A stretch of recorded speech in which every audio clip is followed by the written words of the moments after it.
Bonjour, donc nous sommes sur le 17. Nous allons regarder les news d'hier. Alors, il y en a deux news sur Weird, alors trois en comptant la vente de packs, mais ça on s'en moque un petit peu, plus une news bonus liée à Defective Dice. Vous allez voir. Donc, la première news. Alors, ce qui change, ce sont les cartes et les stones. Concrètement, les cartes. Jusqu'à présent, parfois ça nous est tous arrivé, moi le premier, d'avoir une main avec des cartes de 1 à 5 ou presque, et donc c'était mauvais. Alors, on pouvait s'en servir pour défausser, mais le plus souvent c'était une main qui était un peu perdue. Maintenant, on peut empowered les... On peut empower. Qu'est-ce que ça veut dire? Ça veut dire qu'on peut défausser une carte de 0 pour le Black Joker jusqu'à 5, y ajouter la couleur, pour le Black Joker, de la carte défaussée, ce qui nous permet d'assurer des triggers. Et on peut faire ça pour toutes les figurines, pas seulement les Masters et les Henchmen. Ce qui change beaucoup de choses, puisqu'on peut s'assurer des triggers à peu près quand on veut, du moment qu'on a la bonne carte en main. Mais ce qui change plus, ce sont les stones. Puisque les stones, jusqu'à présent, il y avait des règles dans le bouquin de règles, piocher en début de tour, protéger les dégâts, enfin réduire les dégâts, et plus rien, disparu. Maintenant, ça va servir sur les cartes. Concrètement, ça veut dire que par exemple, on ne peut plus améliorer ça en début de tour et on ne peut plus protéger ses masters. Le jeu va devenir plus létal pour ses figurines. Mais qu'est-ce que ça fait? Alors, on voit une carte de crew. Je reviens sur ce que c'est juste après. Et donc, on a une habilité et une action. Cette habilité, donc c'est vengeance. Quand on résout une action qui a damagé ce modèle peut drainer une stone, donc c'est-à-dire dépenser une stone, pour faire 2 dégâts irréductibles à l'attaquant. Et voilà. On dépense une stone et on fait 2 dégâts irréductibles. Et pareil, cette tactical action a un symbole de stone juste avant. Ça veut dire que pour faire cette action, il faut dépenser une stone. On voit donc qu'il y a certaines bandes, typiquement celles-là, qui vont devoir dépenser pas mal leur stone pour être vraiment puissantes. Et pareil, certaines autres actions, là typiquement c'est une de les Digi, ont des stones en trigger. Ça veut dire qu'elles n'ont pas besoin de couleur, mais de dépenser une stone. Et donc maintenant, comment est-ce qu'on gagne les stones? On peut toujours en prendre au début, mais aussi, quand on perd une de ces figurines, on gagne une stone. Donc parfois c'est pas forcément mal de perdre ces figurines maintenant. Alors je reviens un peu sur les cartes de crew, c'est confirmé juste après, donc j'ai aucun souci à en parler. En fait, chaque Action Master vient avec une carte de crew, et qui va donner des bonus sur ceux qui ont le même mot-clé que lui. Et des bonus qui peuvent différer d'une version à l'autre. Ce qui veut donc dire que déjà ça favorise le jeu en keyword, ça moi ça me fait plaisir, et en plus ça permettra lorsqu'on a un errata possiblement de ne rater qu'une seule carte. Donc avoir ça donné, personnellement en bêta j'avoue que j'ai testé, j'apprécie, ça permet vraiment avec les mêmes figurines d'avoir deux façons de jouer différentes selon la version master. Après, on va pas se mentir, il y a des crew cards plus utiles que d'autres ou qui sont plus différentes que d'autres. Mais ça, vous verrez bien quand elles seront sorties. L'autre information du jour, c'est pour tout ce qui est dégâts et pas mal de choses. Alors déjà, il remove les damage clips. Et c'est vrai que c'était compliqué à expliquer aux débutants, donc pour le coup, ça fait du bien.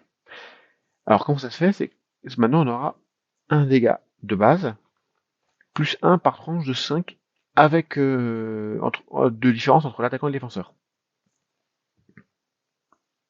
Donc ça simplifie un petit peu, puisqu'on n'a pas à faire un jet de dégâts en plus, etc.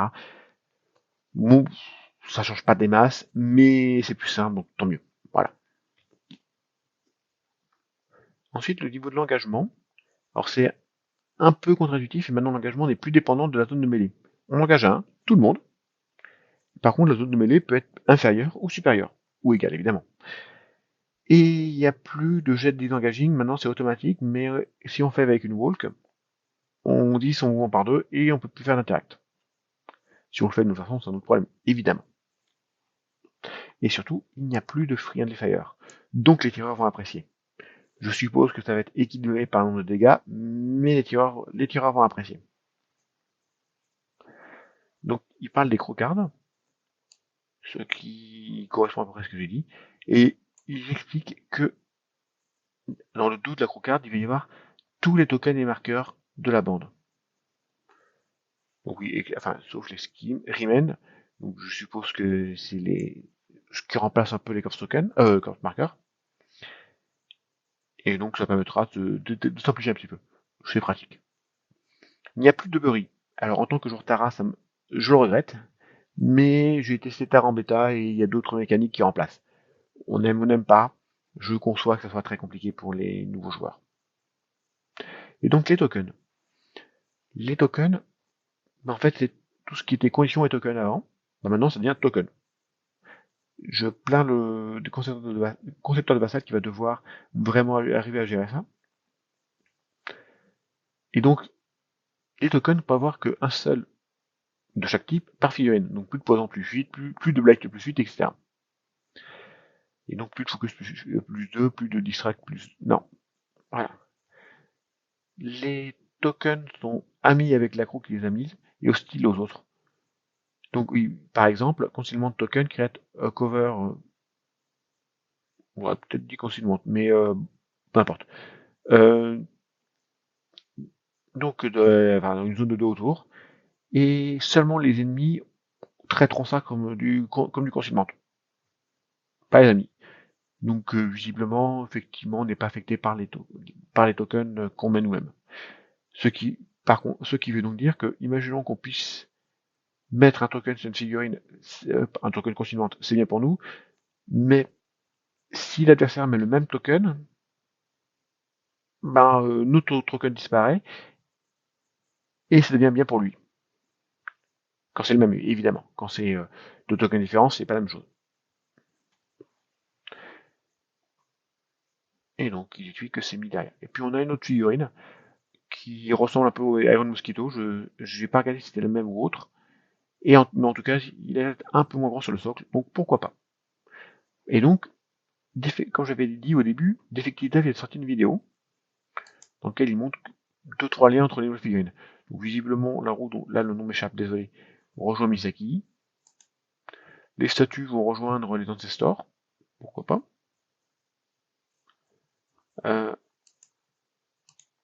Bon, je regarde si Ancestor passe en résu. Je dis ça par rapport au fond vert, il faudra que je vérifie. Bah, c'est-à-dire que peut-être que toutes les statues vont passer en résu. Ça fait bizarre, mais pourquoi pas. Et donc on a aussi quelques exemples là. On voit par exemple que l'Erimanthian Boar devient le totem de Titania, ce qui veut donc dire que Titania 1 a le Gorar et Titania 2 a le Erimanthian Boar. Pourquoi pas. En tout cas, en tant que totem. On en avait parlé, hein, je vous avais dit que les totems changeaient en fonction de la version master, bah c'est un exemple. Et donc, il y a quelques autres exemples de personnes qui étaient double faction et qui doivent choisir leur camp. Ce qui est amusant, c'est que 33 passe chez Tara, et donc les Death Martial Recruiters, qui servent de proxy à Tara, bah en fait, ils ne serviront que pour les outcasts. Ce qui est un peu dommage pour les gens qui les avaient achetés qui ne jouent pas au outcast. Mais bon, c'est le problème des changements de version. Malheureusement, c'est pas la première fois que ça arrive. Et ça sera certainement pas la dernière. Il faut pour n'importe quel jeu. Et surtout, maintenant, il parle de Bass. Et Bass, alors j'ai pas lu j'ai pas lu. Désolé. Je fais mal mon boulot, mais ce matin, là, j'ai pas lu. L'histoire, en tout cas. Et donc, il passe en arcaniste. Alors, c'était dans la vidéo d'Effective Dice. Je vous laisserai regarder et mettre pause si vous voulez voir l'histoire. On voit des exemples des crowcards. D'abord, c'est flouté parce qu'ils ne veulent pas les montrer. Ils n'ont pas encore le droit. Et puis, ici, alors la photo est plus petite, ce qui rend un peu plus difficilement lisible, mais on voit bien les cartes des masters et voir à peu près à quoi ressembleront les cartes de la V4. Bien. Maintenant, savoir pourquoi est-ce que Bass est arcaniste, bah, je vous laisserai découvrir. Et puis on verra bien ce qu'ils vont nous révéler demain. Sur ce, je vous dis à demain très probablement. Bonne journée.